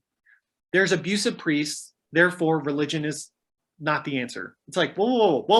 No. But and like you said, because I used to work with the religious community, the vast majority, or all of the guys that I knew, went there with really good intentions, and with that fervor, and with that idea that God, I wouldn't say willed them to be there, but that was God's purpose for them. That was God's plan for them. And when you have such a strong belief, and then you see things that aren't right in the seminary or in the community, there's that incentive, because that's hovering over your head, that this is God's plan for me. There's that incentive to be quiet. Yeah. Yeah, I mean, I've read stories of priests or of seminarians that seemed like good people. They just left. They saw some like underground homosexual stuff going on, and they're like, all right, this isn't what I thought it was going to be. And then you have people who just go along with it, in the sense of like, you know, I'm just going to choose not to see this. I'm sure that happens too. Yeah, I just I still don't look back at the SSPX as a, like, I don't, because of what happened to me personally. That's not a big enough, that's not a big enough proof for me to condemn the whole system. You know, there's a lot of elements involved that are outside of my own personal experience. But people would tell me, you know, that's a horrible institution that did that to you. And I'm like, the institution didn't do this to me. Religion didn't do this to me. No. It was these people, because there were. Now, see, that's where I disagree with you, but that's okay. That's okay. Well, don't you feel that what happened to you was abusive? I mean, I do, because your needs, and I think you actually, when I just because I had a bad father and I came from an abusive family, doesn't mean that family as a structure is a bad institution. No, that's all I'm saying. If that makes sense. But certain manifestations of families are. And I think families that become very guarded, secretive, and because I know families like this, where families protect each other and don't say anything, and abuse just thrives and festers. That type of family, no, is not good. And I think a lot of religious orders, and I think a lot of seminaries, a lot of dioceses, and I think the church in general has gone in that direction. Like you said it, it's a dysfunctional family. But there's a lot of things like, this is opening a whole new topic and I have to go, but I know, I'm sorry. The whole idea of orthodoxy, there's a lot of these similar types of conversations that we can have about that too. Oh, you mean Eastern Orthodoxy? Yeah. Oh yeah. I'm not, I have never been an apologist for Eastern Orthodoxy. I know, but I'm just saying, it's like, perfect. There's a lot, if you're looking for a reason to support your ideas, you'll find one, because it's such a vast structure. Yeah. And I see so much good that has come to so many people that I know in my life through religion, that, you know, that same religion is because of the humans that are a part of it. Yep. are capable of doing the worst imaginable things because of their position in people's lives. But I see the good that they can do because of that same position. And it's like, what is the answer? To destroy that structure so that the good people can't, so they're just out on their own again? Like, what's the real answer here? Like, what are people searching for by approaching these topics in this way? Like, what's the conclusion? What's the ultimate conclusion? To do away with religion altogether? It's a very I mean, you go online and you think these people who've left religion, they're like, just get rid of religion altogether. But at the same time, they're religiously following these movements. So it's like there's something in us that needs to be a part of something bigger than us, and that gives our lives purpose. And it's like, what's the answer? I don't know if there is one, but a complete like collapse and then a rebuilding, I think it would be difficult. The process would be rough, but I don't think in the long run it would be a bad thing. So you think that the new version won't have bad people in it? No, I think it will. I think it always will. But I still think it's an institutional problem, because sometimes the argument that I've heard is that the ends justify the means. And I know that there's corrupt things going on in the church and there's abuse, but there's also good things that go on. And I have a hard time wrapping my mind around that. Wait a second, as the trash is. They're picking up the garbage. Yeah, they have these cowbells. Oh, how cool. Does that tell everybody? It's not cool. There's noise every day, all the time, of this car going by doing this, and like the tamales, the guy, rah, rah, rah, and then the gas guy comes by with their song, and all day the dog's barking, and then that's city life. That's city life. I know, but it's okay. I want to finish with one last question. And just wait a second while I can't hear you very well. One thing that I've noticed in an argument that I've noticed online is that a lot of traditional Catholics are, rightly upset with Pope Francis and the restrictions he's placing on the TLM and just the general temper of his papacy, So a lot of, I shouldn't say a lot, a number of traditional Catholics are always saying, well, we always have the SSPX. We can always go to the SSPX. And these are people that, are I don't know what you call it now. They're going to the indult mass. It's the Latin mass, but has permission from the diocese. Right. So, I mean, what do you think about that? People think, oh, we always have the SSPX as a lifeboat.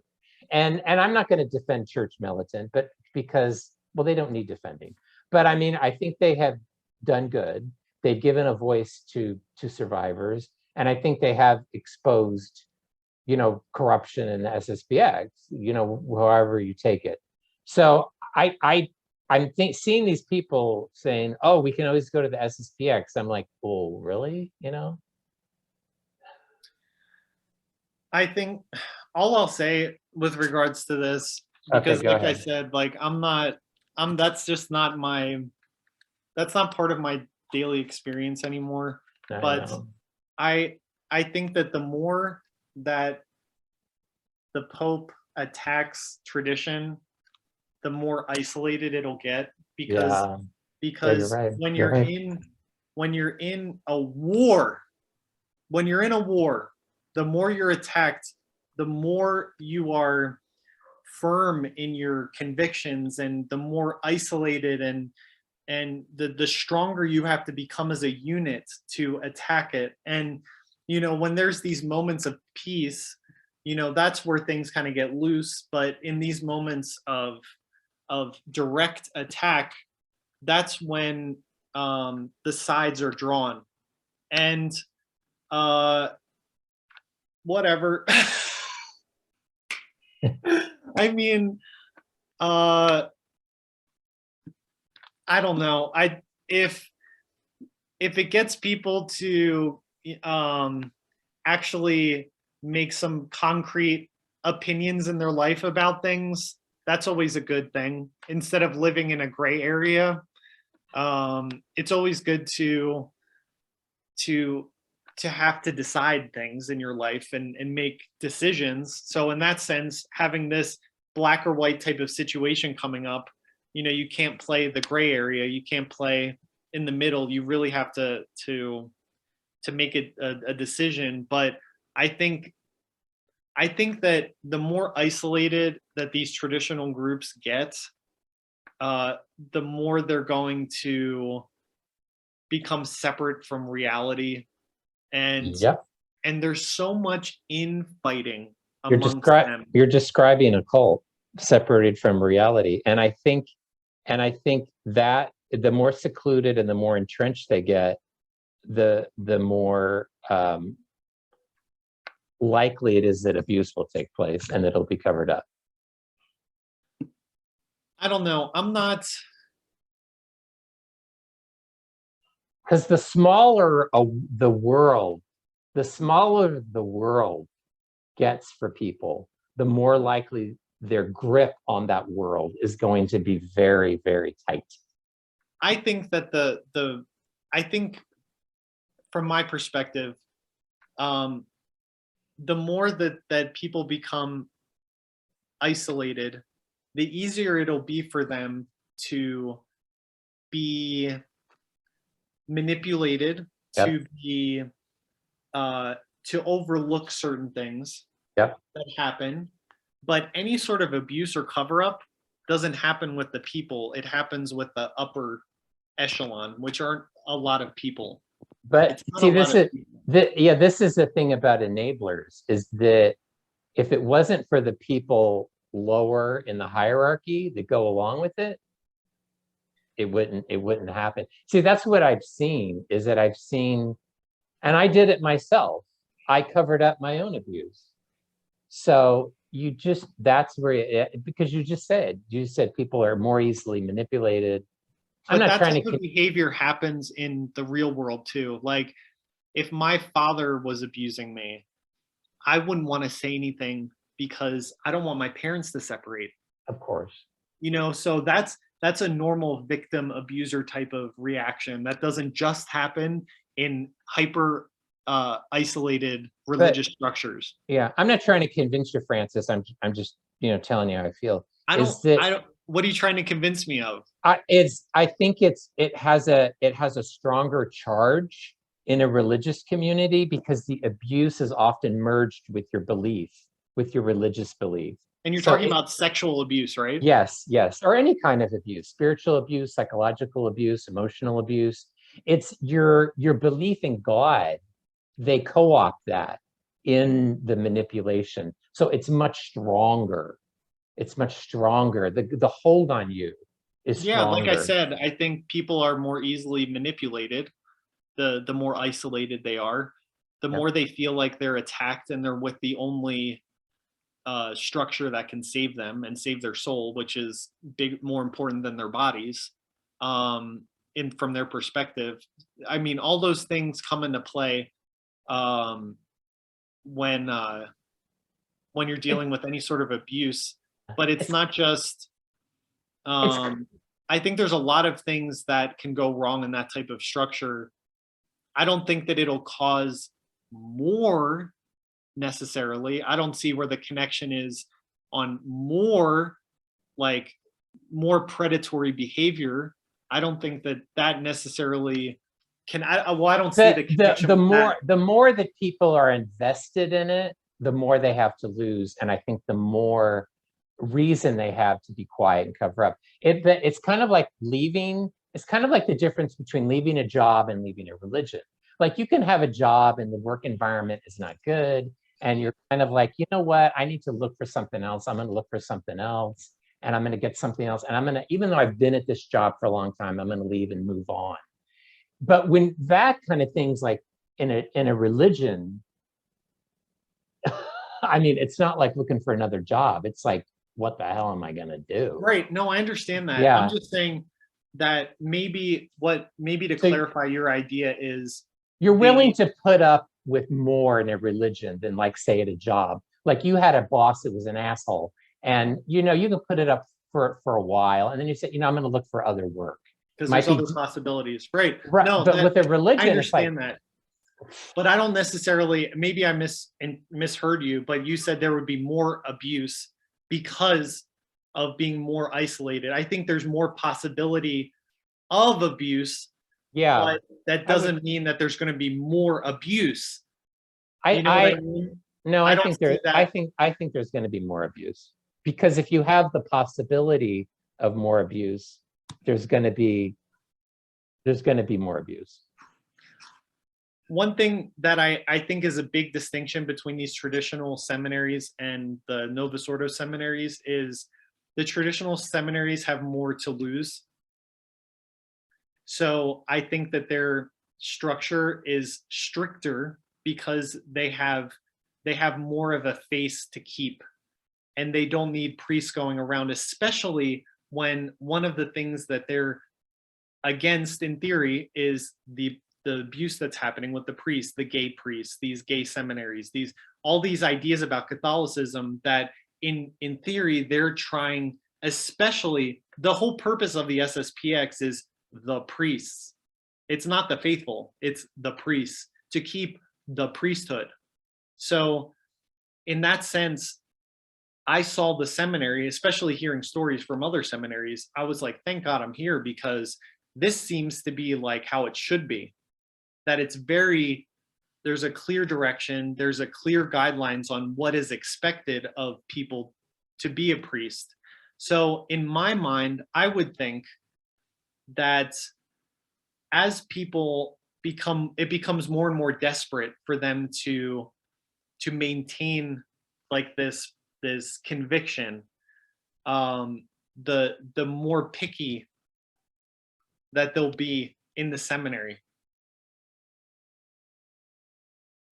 That doesn't mean that abuse is not going to happen, because anytime you deal with humans, there's going to be this type of stuff that happens. And people focus on the Catholic Church because of how big it is, but abuse happens in all religious institutions, all of them.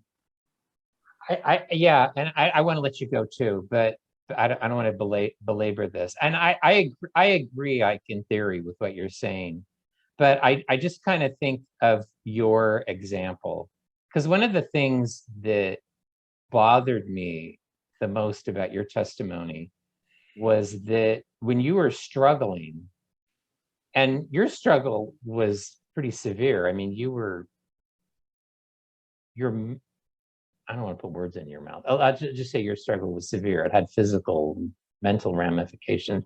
You weren't getting help from your superiors, and it sounded like the priests that you were with weren't helping you either. So the instinct was to protect the institution and not to help you.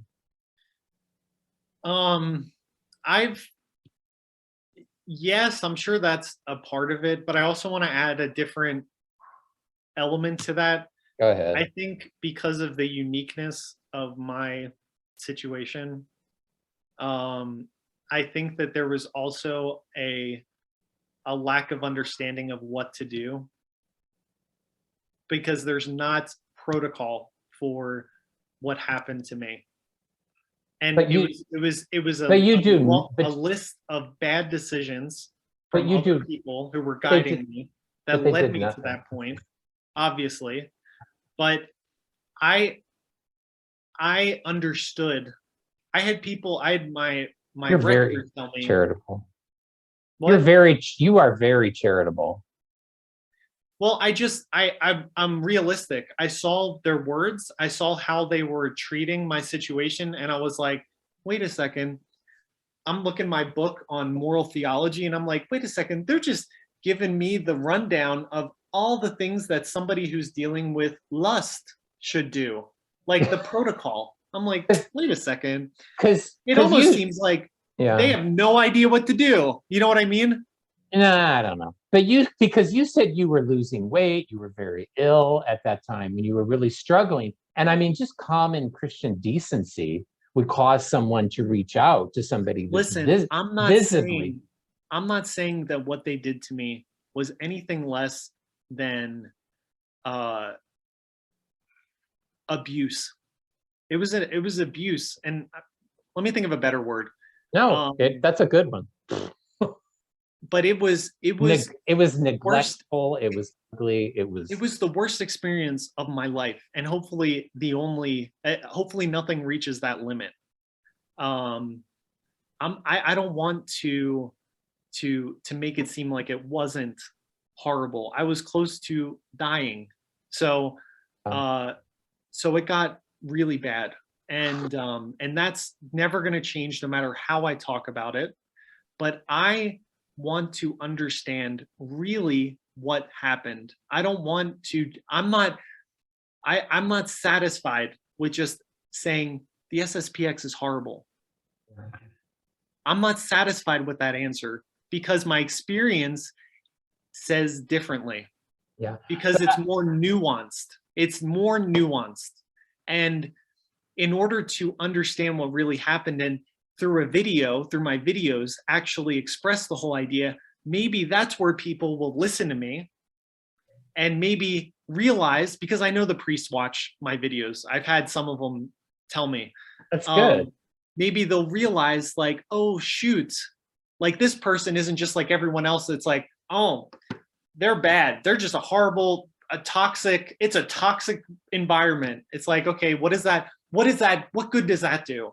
But if I lay out really what happened and all the multiple layers that I saw, maybe that's where people can actually in the future say, we don't want this to happen again. Something happened.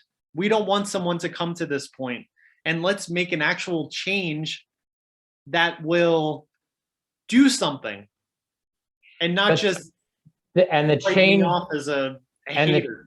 the change that you're asking for is, I would say, is an institutional change.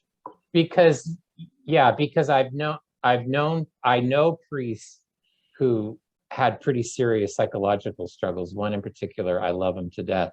He had to be institutionalized. So I think that is a problem within the church, where again, the instinct is to protect the institution and not the individual. And I think that's happened for priests, and I think it's happened for lay people that were abused. And I think the change, and I know it's more nuanced and like you're saying, but I think the change that you're asking for is institutional change. And that's, I Well, guess, if we're talking about crimes, that's something that is very clear cut. I didn't deal with any crimes. There was no crime. Nothing of that was involved. There was no sexual crimes, you know? So that's something that's very clear cut what needs to happen.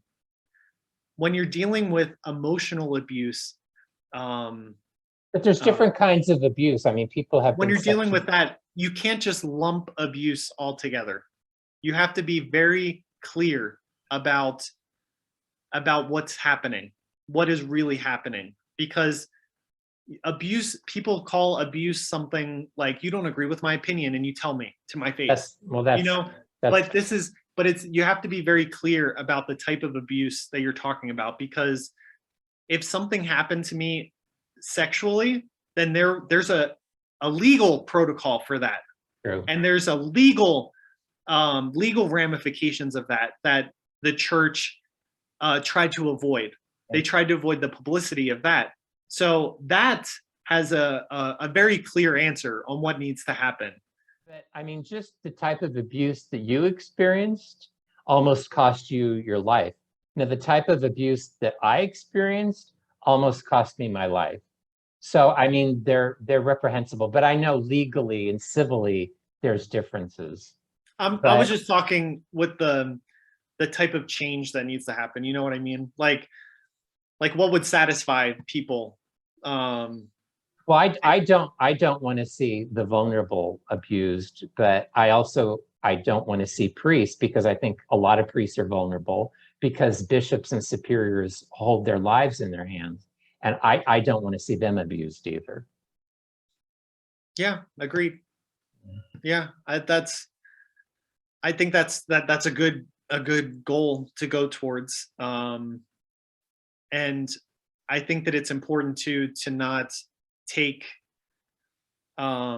take a bad person and or a bad situation and exaggerate. I'm not saying you're doing this, but exaggerate it to a point where it becomes something that's systemic. That's systemic to it's a problem that's systemic when it really is related to a few actors. Um, and maybe the environment kind of feeds into what happened, but that doesn't necessarily, that doesn't mean that it's the I agree, but the system and the institution makes it possible for those bad actors of course to operate. of course but that doesn't mean that the system should be condemned, because it's like with us as human beings, we have the free will to do good or bad. Does that mean that because we can do bad actions that we shouldn't have free will? Let's say reformed. Let's say reformed. Okay. But you're still going to have bad people. Yes. But I think if the system is reformed, it can, nothing is ever going to be perfect. But I think if the system is reformed, we should always be improving and trying to protect the innocent, especially. Right. And that's where I don't see the church. That's where I don't see a movement. I don't see it. So, yeah, it seems like a machine. I felt like I was in a machine that kind of just ate me up and spit me out. Thank you. It is, and I felt like a lot of times I was just supplying the grease that keeps this corrupt machine working. And I think a lot of bishops and I think a lot of priests feel just stuck. They're in that place. It's kind of like, you know what? I'm just grinding away here. Yeah, it's really bizarre being away from it and looking back and seeing, because I would never, right now in my life, I don't put up with any BS. Me too. Nothing. Me too. Nothing. Me too. I will quickly drop somebody, quickly drop a job, because I'm like, I'm not alive for this. This is not worth any more of my time. You don't want the drama. Well, it's just I don't have to be here. I choose to be here or not. And that I've told this to people too. If I go back to religion, it will be because I choose to go back to religion. Yeah. And it will probably be stronger than when I was there before, because it'll be a positive decision of mine after my whole experience and all the stuff that I went through. But I'm not gonna, no more games, no more politics. I hate politics. Okay. Especially in a place that's supposed to be a family or a religion or something like that. You know, no more politics, no more saying the right thing. No more. I'm done with that in my life. I like that. That's a good place to stop, because I'm in the same place. Yeah. Me and you have had different journeys, but I think we've landed in the same spot. Yeah. Yeah, I think so too. Even the first time we talked, I remember like understanding. There was like an understanding there. And you know, I really want maybe we can continue on a different conversation on another day, maybe on my channel, where like I really want to get into like the gay culture right now, and how that's becoming, well, it's always been, but like how it's not the refuge that people thought it was. And I think that ties into this type of conversation as well. totally. the idea is better than the reality. Yeah, when I landed in San Francisco in 1988, and it was AIDS had just devastated so many people. It was a family and it was a community. It was much different than it is now. It's become very political, and it's become ugly. It's just what we were talking about. And being gay and lesbian is like not even important anymore. I don't know. It's They're weird. not they're not the ones like Yeah. they're attacking them just like anyone else. Yeah, you're right. You're right. But anyway, God bless you. thank you for doing this and talking and allowing me to express my ideas. I'm still in my process. I'm still trying to understand things and try to be open with that too, and not just come on here as like I'm an expert, but just having a conversation about things and all of that. Thanks, Francis.